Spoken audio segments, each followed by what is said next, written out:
Hi everyone! I know that it's been a while since we last sat face to face in class, and for those of you who don't remember, my name is Tara. I hope that you're all doing well. I know that this is not how we envisioned our final few weeks of class going, but we need to keep on keeping on and doing the best we are given. I apologize for that notification noise. Anyway, I hope that you are all taking care of yourself, both your mental and your physical health, and I hope that your families are well. Please keep your chins up. Everything will get better soon.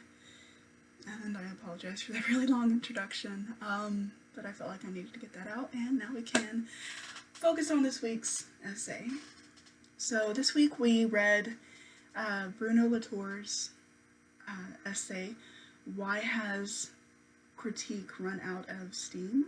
From Matters of Fact to Matters of Concern. And there's something that I liked about his addressing the audience multiple times.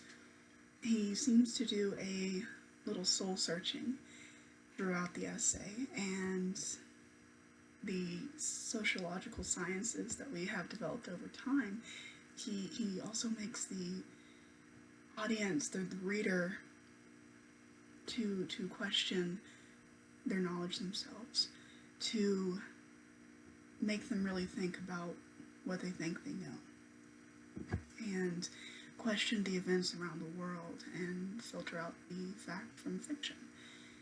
He wants to have the reader think critically about what he is saying and the evidence and examples that he presents. His most notable question that he asks the reader, at least in my mind, is found on the first paragraph on page 225. He asks, what has become of the critical spirit? This made me think about what has happened to the free thinker, who asked for hard evidence rather than accept someone's biased ideas as solid truth.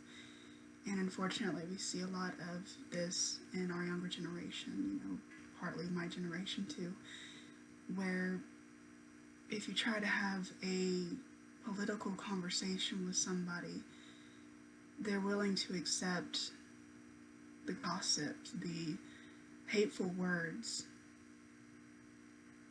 versus doing the fact-finding themselves.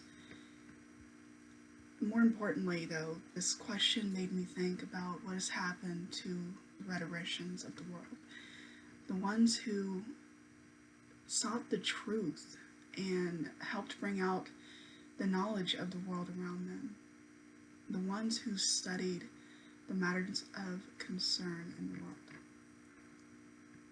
And Latour addresses his concern by breaking up truth and facts and how they have changed meaning over time. He introduces Martin Heidegger, I apologize if I butchered that last name, as an etymologist. Now, I had to look this one up because I briefly forgot what an etymologist was.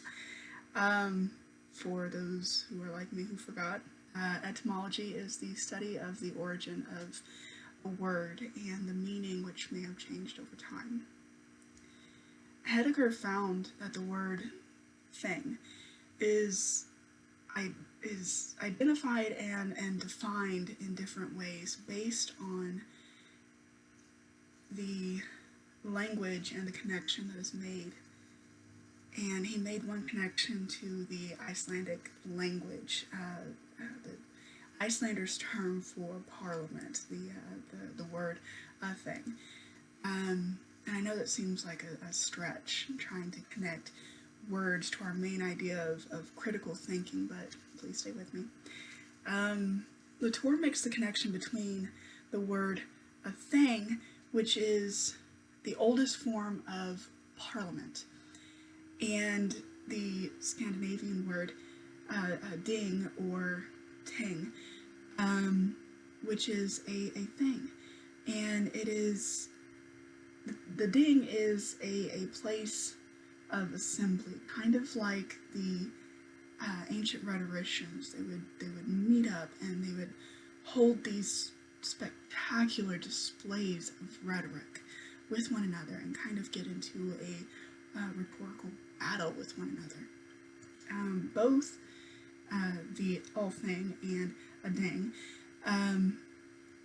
both utilizes the best of the world's minds, what they have to offer, and their ability to solve the world's issues by using their critical thinking skills.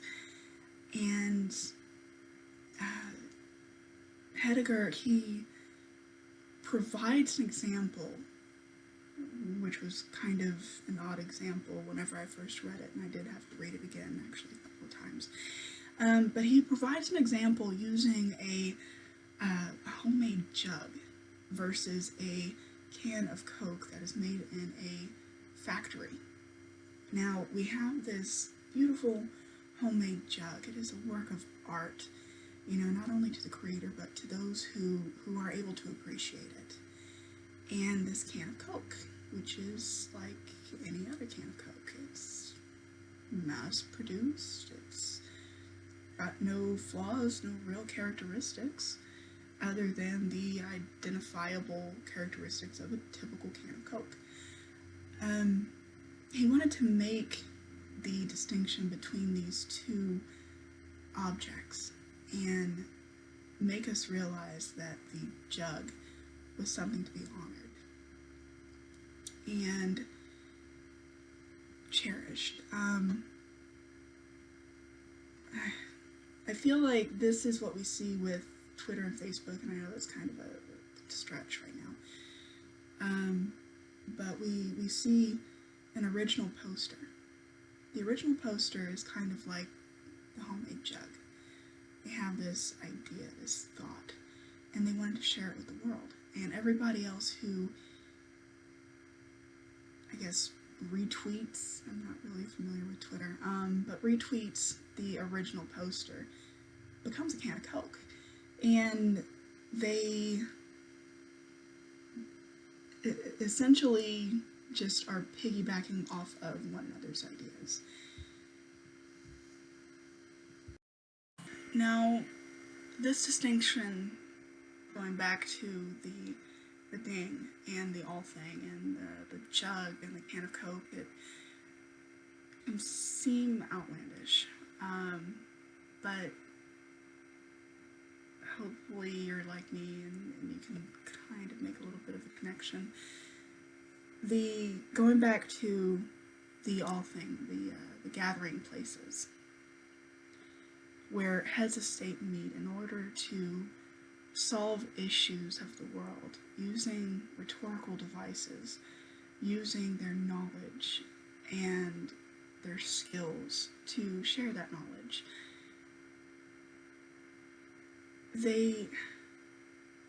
They're able to persuade others.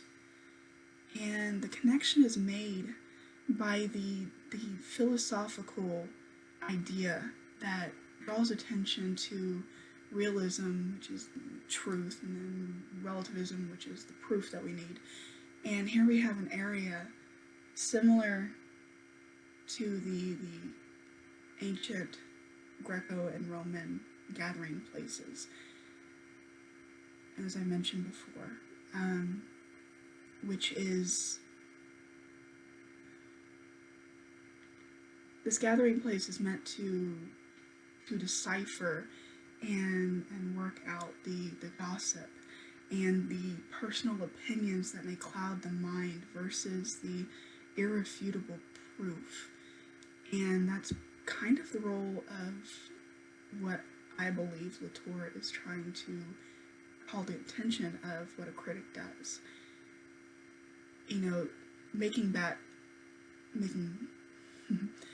Making a circle back to truth and fact.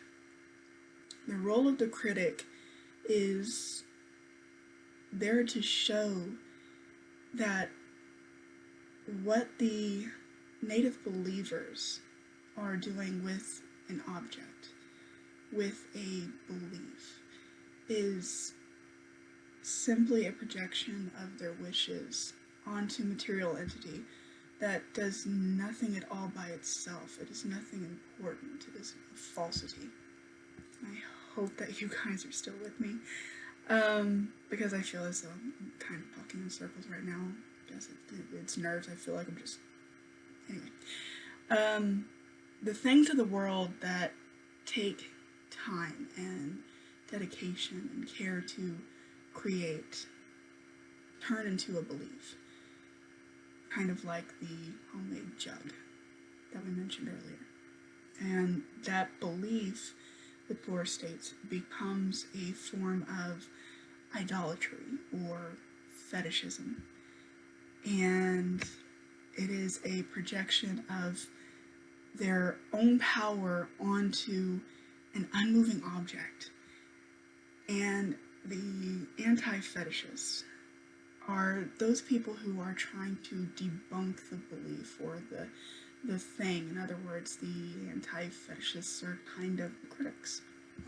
And something that I liked, and I'm going to wrap it up, something I liked was how Latour finishes his article. He provides a positive message for the critic and encourages hopeful critics like us of the world to remind them that critics are not there to be anti-fetishists. They're not there to tear somebody down completely, but rather to encourage the thinkers of the world and to gather in places where they can share thoughts freely and to be able to use our skills that we have developed throughout the semester to kind of pick out the BS in some of the messages or ideas and critically think about these messages and to educate others around us. That's it. I hope that all of you were able to stick with me.